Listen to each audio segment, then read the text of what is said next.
মুসলমানরা শুভ অশুভে বিশ্বাস করে। এই দিনটা আমার জন্য শুভ, এই দিনটা আমার জন্য অশুভ। সংস্কৃতির নামে আজকে আপনারা অনেকেই সবাই না, জড়বস্তুর পায়ের তলে পুষ্পস্তবক অর্পণ করছেন না? শিরক, এটাও শিরক। এগুলো সবাই বলবেন, আমি বলে দিচ্ছি আপনাদেরকে। সবাই এগুলো বলবে না হয়তো, আমি আপনাকে বলতেছি শুনেন।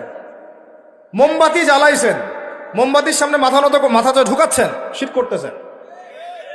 একটা দিবসকে শুভ অশুভ মনে করতেছেন, যে এই দিবসটা আমার জন্য শুভ, এইটা আমার জন্য অশুভ, শিরক হয়ে যাবে। কেউ যদি বলে শুভ জন্মদিন, শিরক হয়ে যাবে। বুঝতে পারেন নাই? ওই দিনে যে শুভ না ওই দিন না অশুভ আপনি জানলেন কিভাবে জানলেন? কেউ যদি মনে করে যে ফিতা কাটলাম, পায়রা উড়াই দিলাম, এতে করে আমার এই কাজটাতে বরকত হবে, শিরক হবে। কি হবে? সে অনেক ক্ষেত্র আছে রে ভাই, কিভাবে বুঝাবো?